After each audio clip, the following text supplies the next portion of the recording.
Mas até aqui vocês estão percebendo que é importante a gente ter esse tipo de estudo bem investigativo e não só pensar, não, é, o original já traz o sentido e acabou. Tá, e esse original que você pensa que é original? De onde que ele veio? Quando que ele foi copiado? Tudo isso a gente tem que analisar, tá? O método de estudo do Strong, ele é muito bom, tá? A gente pesquisar a etimologia da palavra, a gente procurar entender o que cada palavra significa, isso é muito bom. Agora, não adianta a gente querer só estudar Strong. Por quê? Porque o Strong, ele não vai se basear em todos os manuscritos antigos. Geralmente, o Strong é até baseado no texto hebraico massorético. É por isso que, às vezes, a gente precisa ir um pouco mais além, certo? E a gente vai ver agora 2 versos de Deuteronômio 32. E a gente vai ver como que o negócio é sério. Quando chegar em Salmos 22, então, é aí que vocês vão ver como que a coisa é séria mesmo, viu? Não é brincadeira, não. O que tentaram fazer. O Targum, né, eu vi que a irmã Tatá comentou, e realmente o Targum, ele traz muitas coisas interessantes que na Bíblia comum não traz. Por quê? Porque eram os sacerdotes, né, da época de Esdras e Neemias, além deles colocarem ali uma versão mais original, né, que era o original da época, eles também colocam alguns comentários de conceitos que eles tinham na época. No caso, não em todos os versos, tá, mas em alguns versos. Então vamos lá, Deuteronômio 32:8. Olha só. Anjos de Deus ou filho de Israel. Primeiro eu vou ler aqui o texto hebraico massorético. Olha o que está escrito.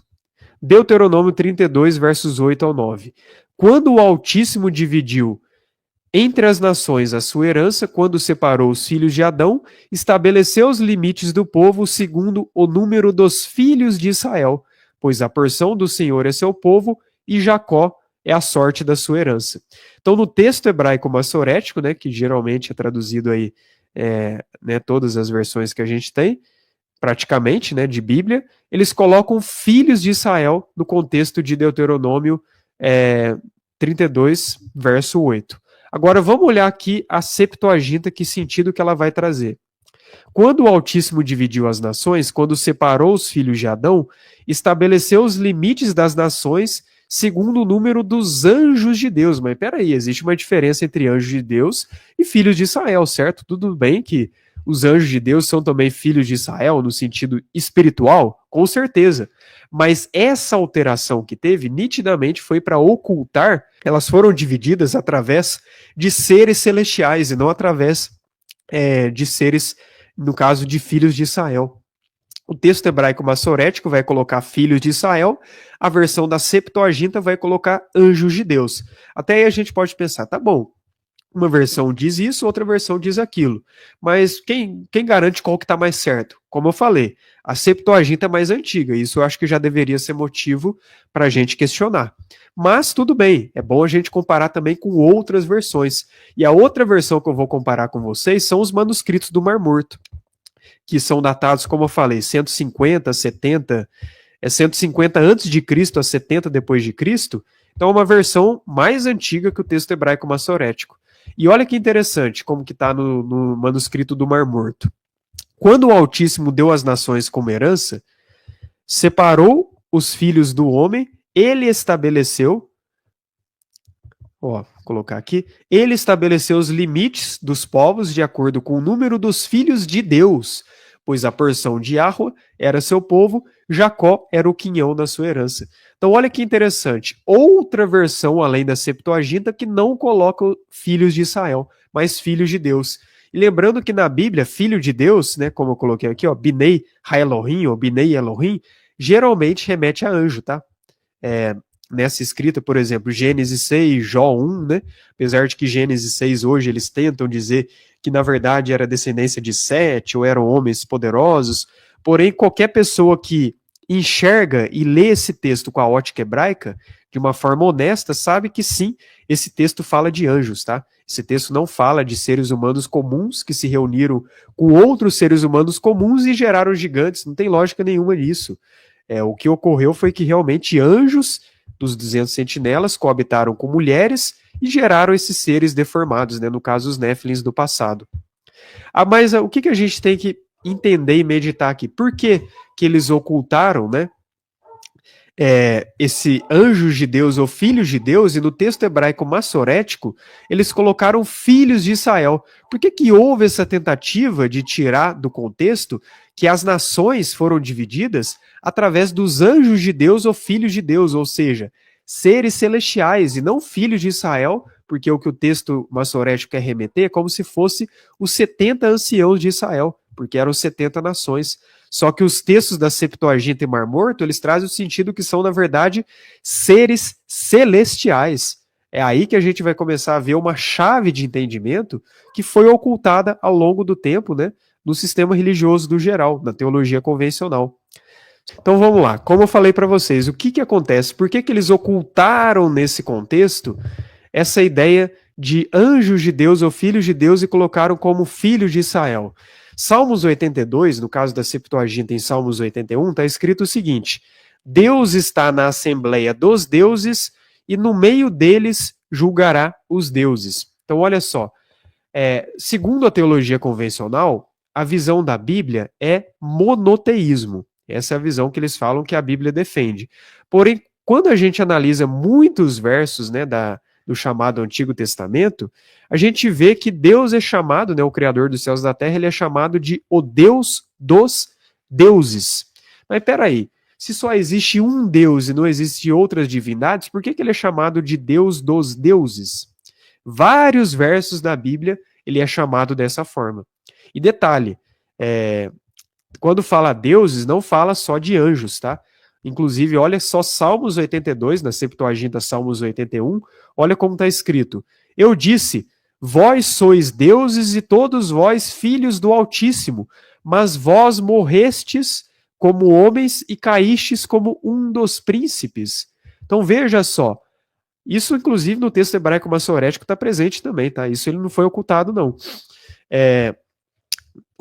A própria Bíblia diz que nós somos deuses, todavia morreremos como homens. Então a própria Bíblia fala acerca da nossa essência divina, mas na teologia convencional eles negam isso e tentam meio que relativizar, como se, não, quando fala deuses não é deuses, é outra coisa, é juízes, é pessoas poderosas. Tudo bem que existem essas associações, mas a palavra Elohim, ela remete a deuses, a seres divinos, a seres celestiais, não remete a pessoas limitadas à Terra. Nós devemos ser honestos. Sempre que está Elohim, El é singular, Elohim é plural. Quando está Elohim na Bíblia, fala justamente de deuses, de seres divinos. Então, qual que é o conceito que a Bíblia defende? Lembrando, não é politeísmo, tá? Mas o que a Bíblia defende é o conceito de monolatria. Monolatria é o seguinte: existem outros deuses além do Criador, porém só ao Criador que nós devemos o serviço e adoração. A questão é que todo filho do Criador, criado, gerado por ele, é também um ser divino, é também um Deus, porém um Deus menor, entende? A própria Bíblia é muito clara quanto a isso. É por isso que tem o mandamento, não terás outros deuses diante de mim. O próprio mandamento reconhece, eles existem, porém não é para você servi-los, é para você servir somente o Criador. Paulo, em 1 Coríntios 8, ele fala: de fato, aos chamados deuses e senhores, todavia para nós há um só Deus e um só Senhor. Então ele reconhece, realmente eles existem, porém nós só devemos servir ao Criador dos céus e da terra. Então a grande questão é o seguinte: existem sim outros deuses, porém só há um que nós devemos o serviço e adoração, que é o Criador dos céus e da terra, porque esses deuses, né, que aceitam adoração são anjos caídos, né? Anjos caídos, né, ou anjos na Bíblia, eles são chamados de Elohim também, de deuses, tá? Por isso, Binei Elohim. Ou, às vezes, são chamados de Elohim, tá? Só de Elohim. Inclusive, esse é outro assunto que eu perguntei para um programa chamado DeepSeek, que é parecido com o ChatGPT. Eu perguntei o seguinte, acerca da monolatria, né? E o que o programa disse foi o seguinte: realmente, no passado, os antigos hebreus, eles defendiam a visão de monolatria, que existiam outras divindades, porém, com o passar do tempo, para centralizar o culto ao Criador, eles começaram a defender o monoteísmo. Então, essas próprias inteligência artificial que a gente sabe aonde leva, porém, eles revelam muitas verdades, eles confessaram que sim, a visão da Bíblia é monolatria, porém, com o passar do tempo, para, em tese, centralizar o culto ao Criador, eles colocaram que só existe uma divindade. Por isso que inventaram trindade, aquelas coisas que a gente sabe, porque o Messias ele é chamado de Deus, aí as pessoas que têm a visão monoteísta não conseguem entender. Ah, não, se ele é chamado de Deus, então ele é o próprio Deus soberano, o próprio Criador, porque só existe um Deus, sendo que não é isso que a Bíblia defende, tá? Nós mesmos somos chamados de deuses. A nossa essência é divina. A nossa condição atual é humana, falha e pecadora. É importante trazer essa diferença, tá? Todo filho do Criador, filho de leão é leão, filho de cobra é cobra, filho de cachorro é cachorro. Filho de Deus é um ser humano falho, a conta não fecha, entende? O Criador, a princípio, nos criou perfeitos.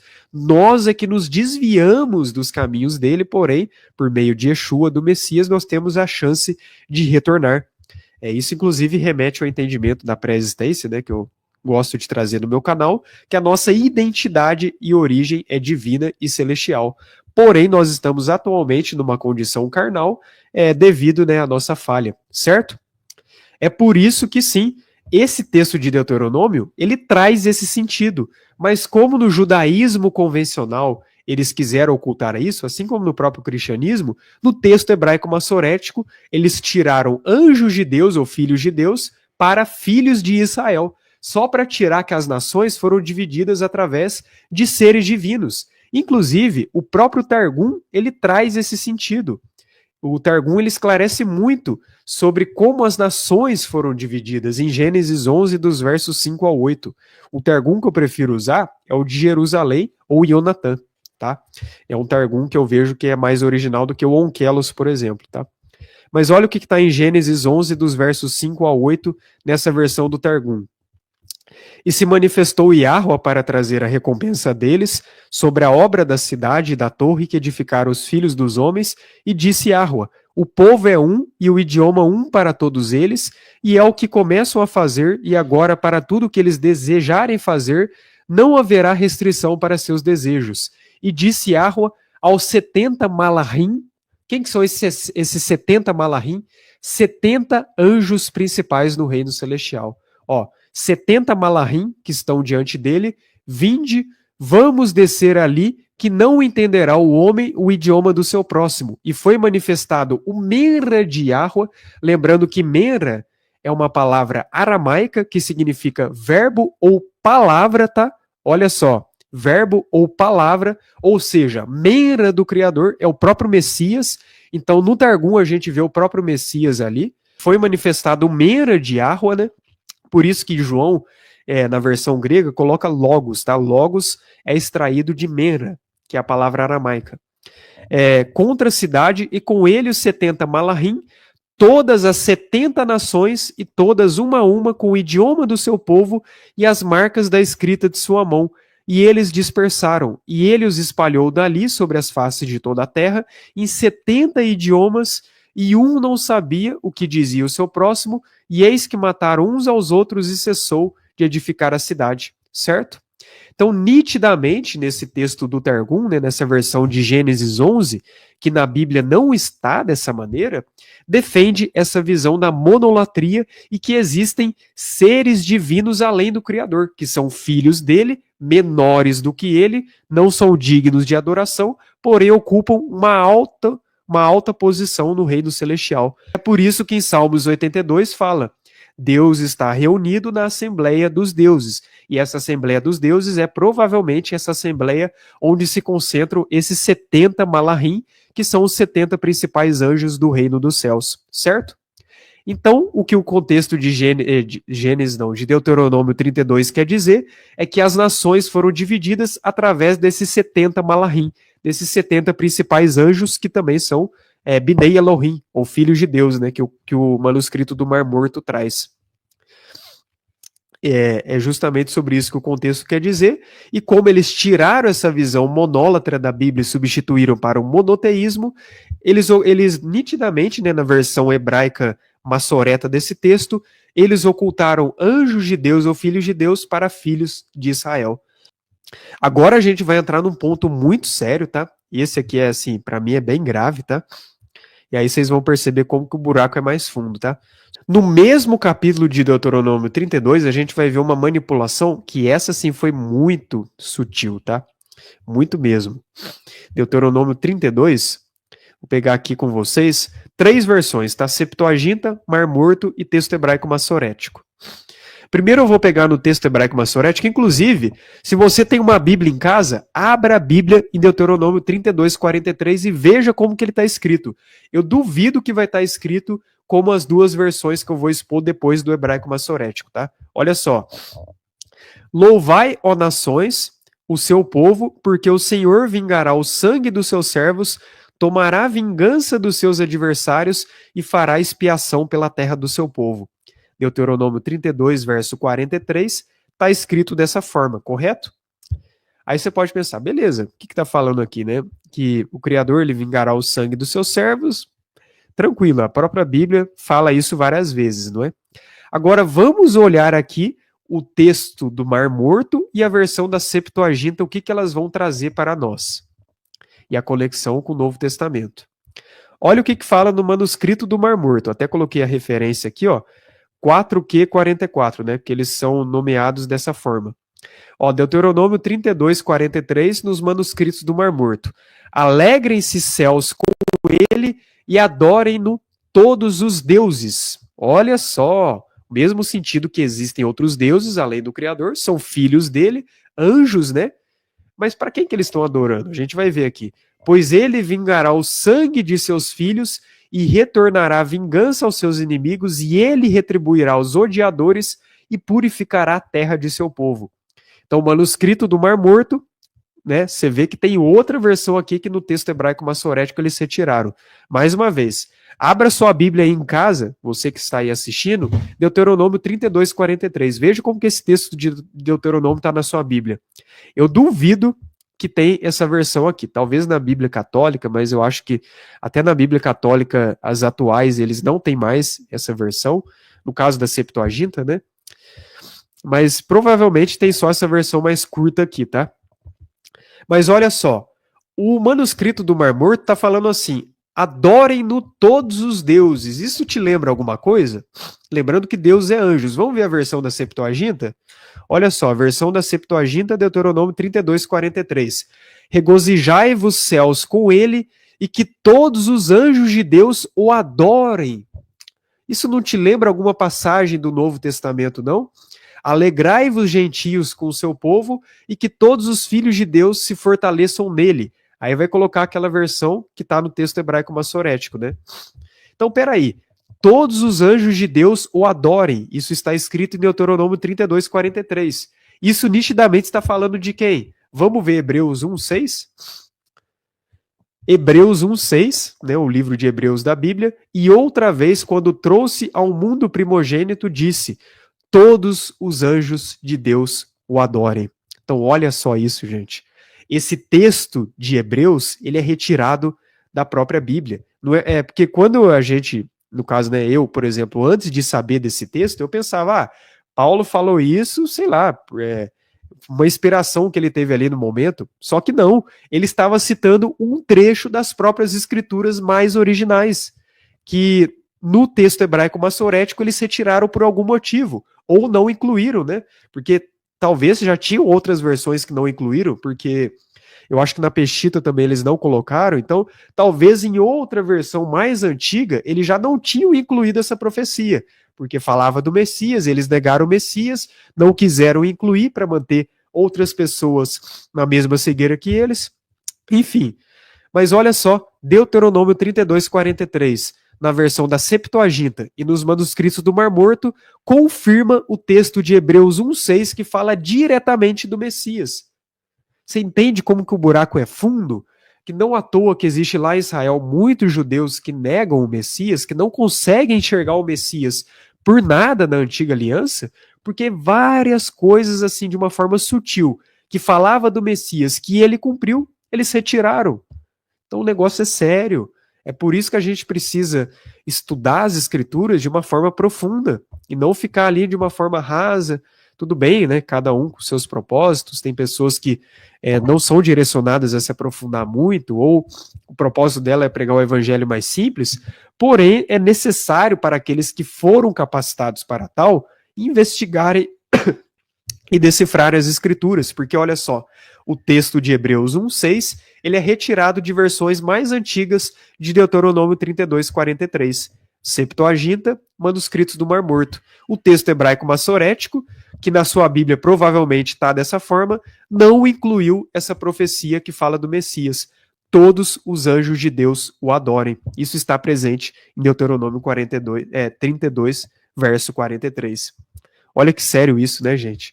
Como que eles foram mudando sutilmente algumas coisas para tentarem retirar profecias que o Messias cumpriu, certo? Tem muito mais coisas, tá? Agora eu vou ler outros textos aqui com vocês. Ó, olha o que fala em Hebreus 10, verso 5. Portanto, quando ele entrou no mundo, disse: sacrifícios e ofertas não desejaste, mas um corpo me preparaste. Certo? Agora vamos ver aqui primeiro o texto hebraico massorético. Salmos 40, verso 6. Sacrifício e oferta não desejaste, até aí parece que é a mesma coisa. Os meus ouvidos abriste, holocausto e oferta pelo pecado não requereste. Ué, tá um pouco diferente do texto de Hebreus, não é? É como se fosse outro texto que não tem nada a ver. Agora vamos ver a Septuaginta. Ó, sacrifício e oferta não quiseste, mas um corpo me preparaste, holocausto e sacrifício pelo pecado não requereste. Então, olha só, no texto hebraico massorético, essa parte aqui que coloca mais um corpo me preparaste, falando da vinda do Messias ao mundo, não foi incluído no texto hebraico massorético, sendo que esse texto de Hebreus 10:5, que fala do corpo preparaste, é uma referência de Salmos, no caso da Septuaginta, 39, verso 6, mas que na maioria das versões é 40, verso 6, mas que na versão hebraica, né, que a gente pensa como original, não incluíram essa parte que fala diretamente do Messias, né? Essa versão que provavelmente está na sua Bíblia de Deuteronômio 32, tá? Mas você pega, como eu mostrei para vocês, a Septuaginta e o Mar Morto, eles incluem aquilo que Paulo confirma lá em Hebreus. Todos os anjos de Deus o adorem, ou nos manuscritos do Mar Morto, todos os deuses o adorem. Então, olha só, o entendimento que o manuscrito do Mar Morto traz, mas que hoje é inadmissível nas religiões convencionais, né? No caso, geralmente no judaísmo e também no cristianismo, né? Não posso afirmar se são todas as vertentes, mas na maioria, aparentemente, sim. Certo? Aqui esse texto de Hebreus é confirmado em Salmos, mas no texto hebraico massorético não é presente.